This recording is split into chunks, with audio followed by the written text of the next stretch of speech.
Bonjour à toutes, bonjour à tous et merci de votre fidélité. C'est avec un immense plaisir que nous vous retrouvons ce dimanche matin sur le plateau de Sagesse Bouddhiste. Pour son 20e anniversaire, le centre tibétain de Kadam Chönling, près de Bordeaux, nous a ouvert ses portes.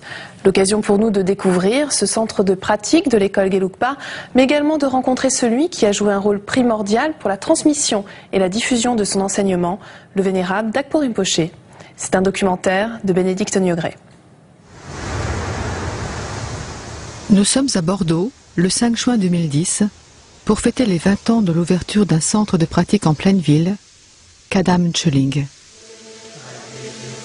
Ce centre relève de l'école Gelugpa du bouddhisme tibétain. Le vénérable Dakpo Rinpoche joue un rôle prépondérant dans la diffusion de cet enseignement, car il vit en France depuis 50 ans. Grâce à lui, la transmission se poursuit. Transmission, c'est-à-dire si quelqu'un qui a reçu lui-même cet enseignement, si c'est possible de pratiquer lui-même, le moment où il a pratiqué, il a acquis des qualités. Après, il partage cette connaissance aux autres. À ce moment-là, il ne donne pas seulement la connaissance, mais il y a une sorte de force ou l'énergie positive. Il s'agit de nous transmettre oralement, parce que la tradition au Tibet est orale, de nous transmettre un texte des dires directs du Bouddha qui ont été transmis depuis le Bouddha jusqu'à nos jours, de maître en disciple, sans interruption. Et ça, c'est la richesse d'une lignée. Et aujourd'hui, Dakpo Rinpoche nous transmet d'abord donc un texte en tibétain qu'il nous lit. Il nous fait le don d'un texte dans sa langue originelle, et après on développe avec des commentaires et des explications. Donc c'est un enseignement complet.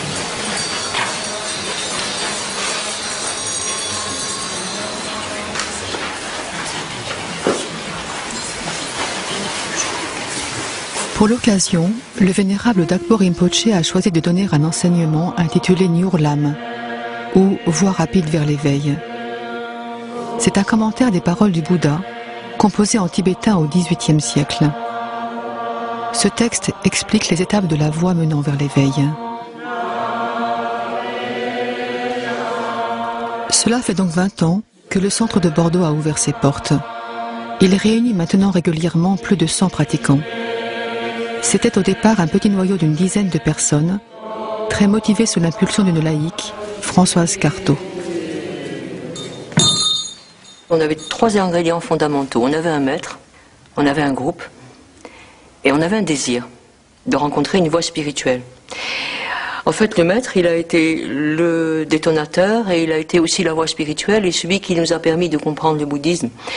Donc, cette conjonction de gens qui voulaient changer leur vie, pour être très clair, trouver un chemin, et trouver une certaine stabilité, ça a commencé comme ça.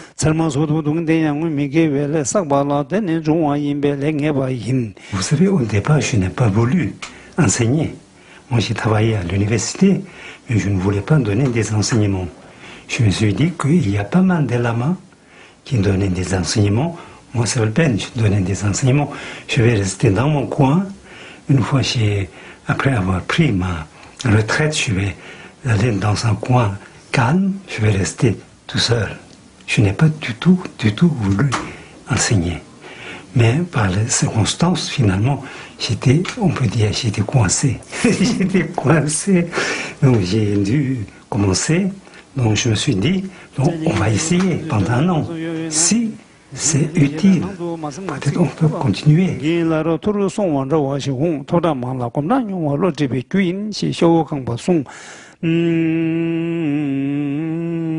Cet enseignement permet de s'interroger sans cesse sur ce que nous sommes en train de dire, de penser, de faire. On a le choix de ne pas se questionner, de ne pas s'arrêter sur ce que nous sommes en train de penser, de dire et de faire.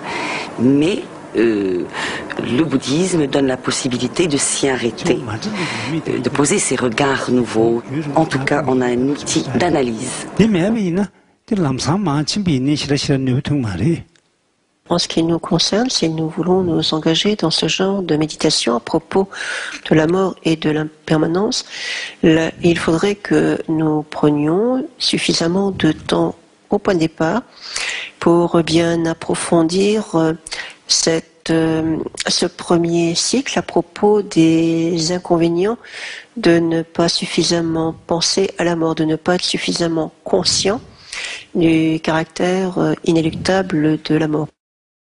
C'est l'omniprésence de la mort et son caractère inéluctable qui fait que l'existence humaine est particulièrement précieuse. Avec notre corps humain et l'esprit humain, nous pouvons réaliser beaucoup de choses dans le domaine spirituel, pas non seulement dans le domaine spirituel, dans le domaine mondain. Par exemple, il y a tellement de réalisations dans le monde actuellement. Dans le domaine science, tout ça, on fait des choses imaginables. N'est-ce pas? On a réalisé grâce à le pouvoir pouvoir et aux forces de l'esprit humain. Donc, c'est la même chose si on applique sur développer sa bonté, compassion, la sagesse, ils vont réussir. C'est la même chose. Nous avons cet instrument. Si nous écoutons un enseignement du Dhamma, mais sans avoir la motivation nécessaire, ça ne serait pas très utile, ça ne pourrait pas s'avérer des plus fructueux. Donc la première chose à faire maintenant, c'est de raviver ou de restaurer, si besoin est, la bonne motivation. En tant qu'occidental, je tombe dans le piège de l'attrait intellectuel, un peu forcené des choses. J'avais déjà ce goût-là de décortiquer, d'analyser, de découper, de réfléchir à des questions de fond. Mais ça n'a pas de sens sans conscience, comme on dit aussi bien pour la science, mais qui est l'apanage d'un rituel sacré, qu'il y ait une transmission officielle par quelqu'un qui est si riche de tout ça et d'une telle rareté. Bien sûr, c'est très émouvant. D'où l'importance d'un maître. Bien sûr. Le lien est indissociable. Les disciples ne vivraient pas sans maître et le maître continue à enseigner tant qu'il y a des disciples. Le maître authentique, lui, en fait, a reçu les transmissions de maître à disciple depuis le Bouddha. Donc, de ce fait, le maître authentique est le véritable Bouddha, puisqu'il est réalisé, et de ce fait, le maître est toujours plus important que le Bouddha Shakyamuni lui-même. Je crois tant qu'il y a des gens qui s'intéressent vraiment à l'enseignement du Bouddha, la transmission restera, je crois. Par contre, si il y a seulement des gens qui intéressent intellectuellement, à ce moment-là, je crois qu'il n'y aura pas de transmission, je crois. Mais beaucoup viennent vraiment pour quelque chose de réel. Parce qu'ils ont commencé à recevoir des enseignements, ensuite ils ont mis, pratiqué eux-mêmes, ils ont mis, appliqué sur eux-mêmes, ils ont obtenu certains résultats chez eux. Ça peut paraître paradoxal, mais c'est du fait que nous soyons impliqués dans la vie de tous les jours que nous pouvons vivre notre bouddhisme, authentiquement. Donc nous ne sommes pas des moniales, nous ne sommes pas des nonnes, nous ne sommes pas des moines, nous sommes des laïcs. En fait, c'est dans notre façon d'aborder notre vie que nous sommes bouddhistes.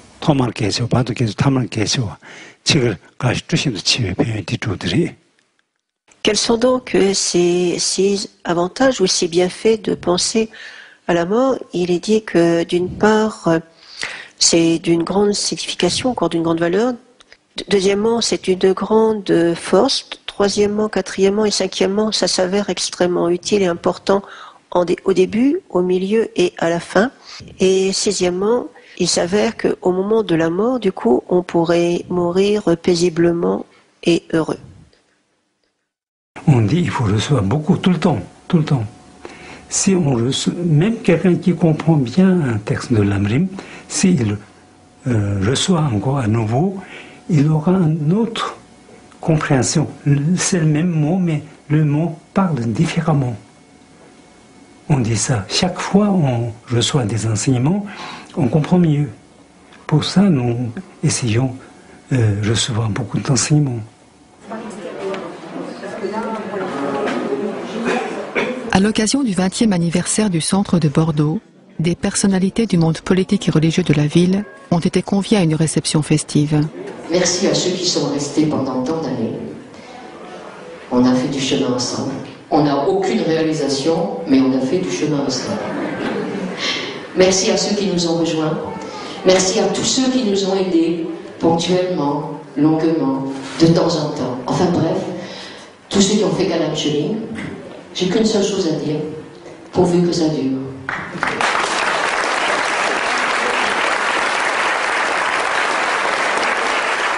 Une roue du Dharma, symbole bouddhiste, a été élaborée en pièces montées.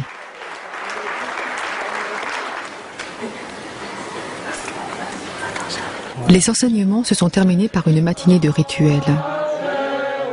Certaines personnes ont fait leur véritable entrée dans le bouddhisme ce jour-là, avec ce que l'on appelle la prise de refuge. Les rituels, disons que ce sont souvent des rituels qui vont approfondir les connaissances, c'est sûr, mais aussi développer la dévotion, la foi. Donc si on développe la foi, on va, entre guillemets, développer le potentiel à mettre en pratique ce que l'on étudie. Donc on va transformer peu à peu son esprit. Nous faisons toujours un tibétain. Peut-être pour moi c'est plus facile, évidemment, c'est ma langue maternelle, vous voyez. Aussi, il y a cette langue véhiculée pour des années, l'enseignement du Bouddha. Il y a quelque chose. Si on récite un tibétain, on ressent quelque chose. Quand on traduit dans une autre langue, on peut réciter, mais c'est quelque chose de nouvel. Il y aura plus tard, mais peut-être pour le moment, il n'y a pas. On ne ressent pas quelque chose.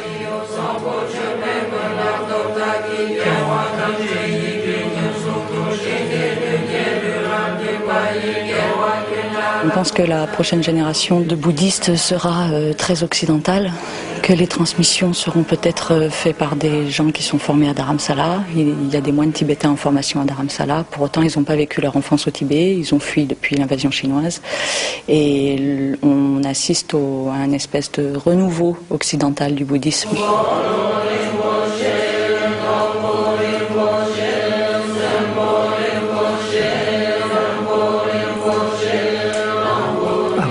Arrivé au bouddhisme au Tibet, il n'y avait pas de Tibétains qui transmettent des enseignements.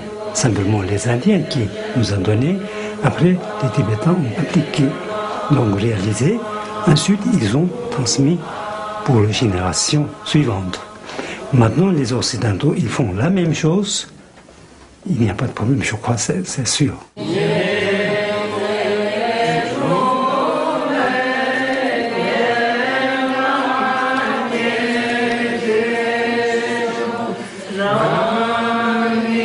On sème, vous voyez, les choses, après, ça va pousser un jour. Un jour, ça va deviendra vrai. Si vous souhaitez en savoir plus sur ce sujet, voici quelques ouvrages que nous vous conseillons. Tout d'abord, Le Lama venu du Tibet, l'autobiographie de Dakpo Rinpoché, publiée chez Grasset, en collaboration avec Jean-Philippe Caudron. Vous retrouverez le parcours de ce maître tibétain depuis le Tibet des années 30 jusqu'au Paris d'aujourd'hui, à travers sa formation dans les monastères d'Asie, sa fuite du Tibet en 1959 et son arrivée en France. Toujours aux éditions Grasset, J'ai connu le Tibet libre de Thupten Phuntsok. L'auteur, qui nous raconte ici son histoire, n'est autre que le fidèle compagnon de route de Dakpo Rinpoché, qui vit aujourd'hui avec lui. Et enfin, le dernier ouvrage de Pema Chodron, qui vient de paraître au Courrier du Livre, Vivez sans entrave, en écartant vos peurs et conditionnements. Vous pouvez retrouver cette émission sur le site de France 2 en cliquant sur la rubrique Tous les programmes et Chemin de la foi. Merci de nous avoir suivis, je vous souhaite une excellente journée, à dimanche prochain.